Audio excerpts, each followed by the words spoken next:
This is David Nevins for Citybiz List, and our guest today is Carolyn Evans, a board member of the Maryland Center for the Arts. So don't be upset, viewers, if you're not all that familiar with the Maryland Center for the Arts. It hasn't been built yet, but it will. And Carolyn Evans is going to be largely responsible for that. So Carolyn, welcome.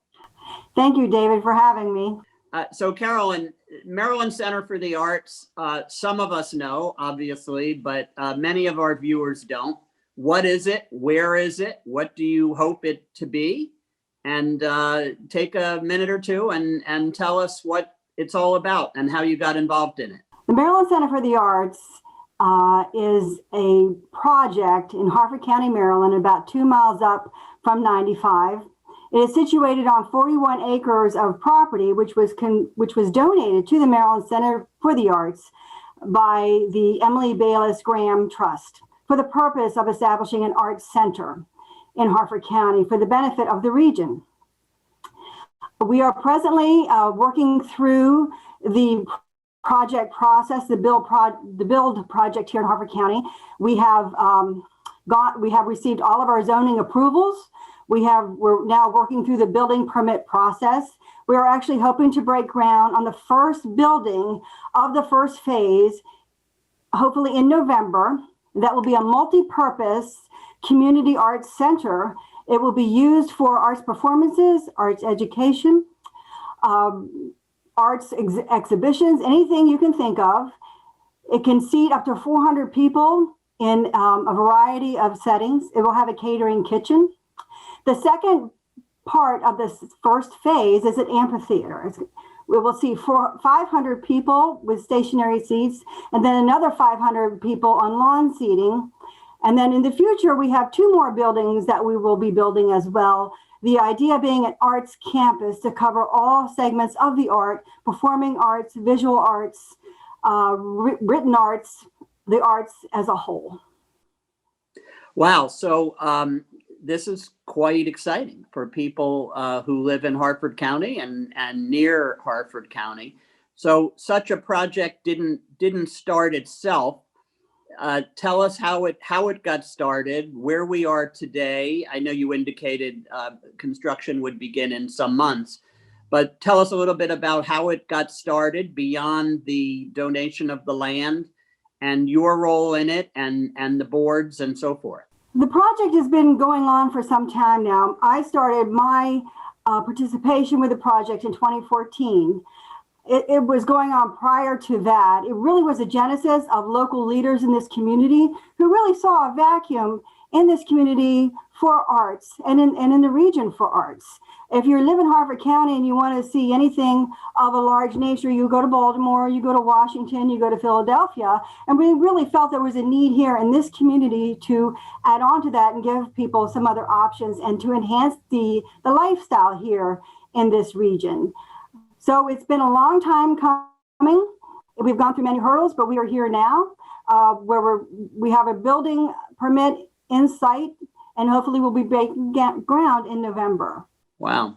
So whenever I talk to anyone from the arts, they all sort of, I guess I'll say, sing the same tune, no pun intended. But such a project doesn't fund itself. And the arts today are starving for dollars. Where are your dollars coming from? And actually, how can people participate in helping you? Well, we've been very fortunate to have the support of the state of Maryland. Governor Hogan and his wife, Yumi, of course, are huge advocates for the arts. And the state of Maryland has granted us $1.2 million. The $200,000 was a matching grant, which we have raised funds to match. And we still have that million in the bank, which will start the initial construction. Monies are from private donors. Harford County supports us operationally to a certain degree, but our operations and the build are all by private donations. We've been around a while. We've been building our bridges, building our donor base. And we feel very, hopeful that we will go forward in a strong position to raise the capital funds that are needed. We are starting with a multi-purpose art center, which will be a 365-day-a-year use facility. And before we start an amphitheater, of course, which will be just a partial year use. And it can be used by a wide segment of the community. You could hold banquets here as well as performances. So that will be really serve a need in this county. There really is no place in Harford County that will seat 400 people in a banquet style or 330 people for a performance. So it's needed here, and people are excited about it. And there's a great amount of community support for the Arts Center. So we think once we break ground, the people that have, sort of been cautious, we'll see what's truly happening, and I don't think we'll have much difficulty raising our money. But as you are aware, we've gone through two challenging cycles. The first was 2007, 2008, the first financial crisis. We weathered that and we came out strong. Here we have a pandemic very similar, but, in many ways. But we have lined up, and we think we'll come out the other side strong. For our purposes, I think the pandemic hit in a good time because there wasn't a lot of the stuff that is happening is behind the scenes.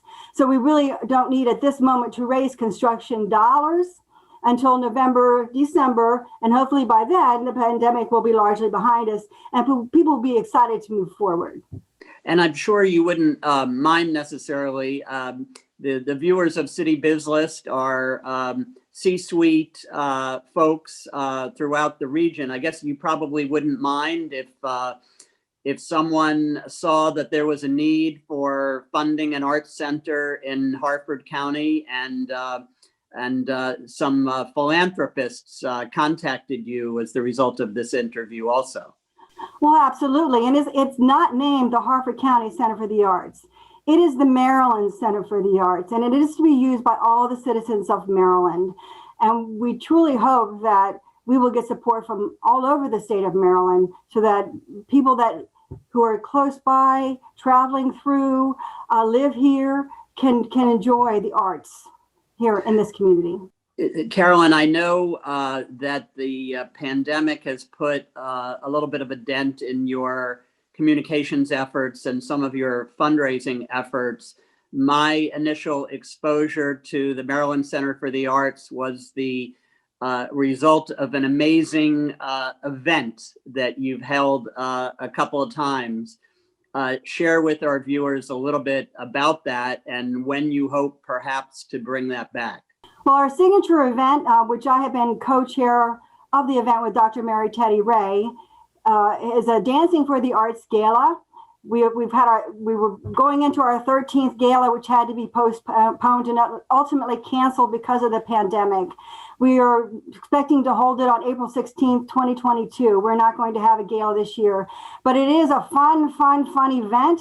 You are paired with a professional ballroom dancer, very much like the TV show. You are taught a routine, and you go out and you perform that routine in front of your friends and your family and your business acquaintances, and you raise money for the Maryland Center for the Arts. So it's good for you, it's good for us, and we're going to be having that again on April 16, 2022. Carolyn, the event was a blast. I know you had invited me to be a judge, and it was really such a fun evening. Until that event comes back, are you scheduling anything else that our viewers would be interested in? Well, there's two I'd really like to talk about today. Our first fundraising event is the Tasting for the Arts, which will be April 16th from, again, the same day, but April 16th, 2021. It's going to be a Friday night.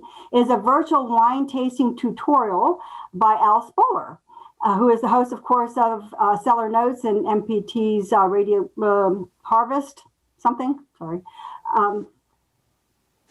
and you're going to have tastings of 6 wines. There'll be food pairings provided by Pairings Bistro, along with some gift certificates and other things that'll make it fun, but it's all virtual. The other signature event I would like to say that we have is a plein air arts festival, which is in September of every year. And juried artists come from all over the state, really all over the country, to paint scenes of Harford County. And then those the paintings that they create during that time are then put on sale to the public. And so last year, because of the pandemic, we sort of had to drop back and think, how can we do this in a virtual way? So rather than having it for 1 week, we had it over a period of time, and then had the collector's preview at a private home, and people could come and buy the paintings. And we think that we'll be able to go back to a more public venue this year. But it's fun to come and watch the festival. It's fun to come and watch the painters paint. It's fun to watch the products of what they create, and the scenes you see every day as they are painted by somebody who's looking at them in a different way.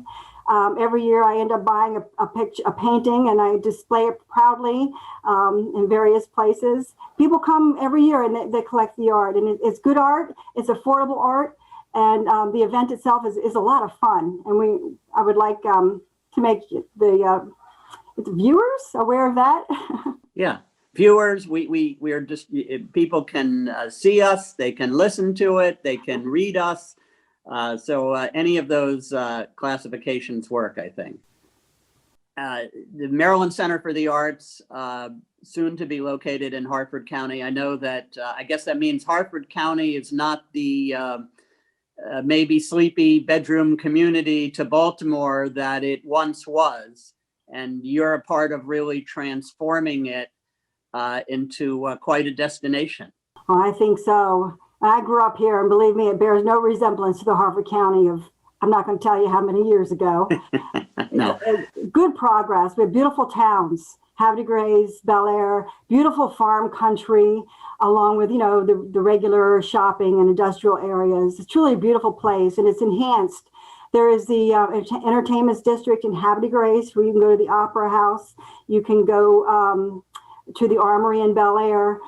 But this performance venue will really be a signature venue for Harford County, and really for this region for arts. And we hope to draw from beyond Harford County the acts that really there isn't a place where they can perform presently here.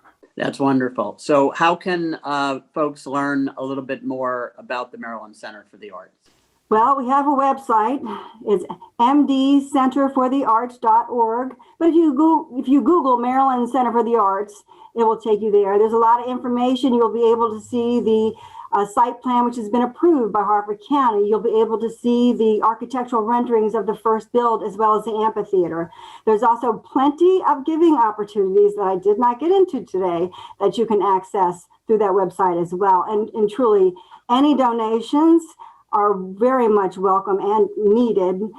All businesses are suffering now, but particularly the arts community is truly, in need. It's like when you have a business, the first thing you cut is advertising, and it's like, but that's really what you need, Right. And again, with arts, arts enhances our lives.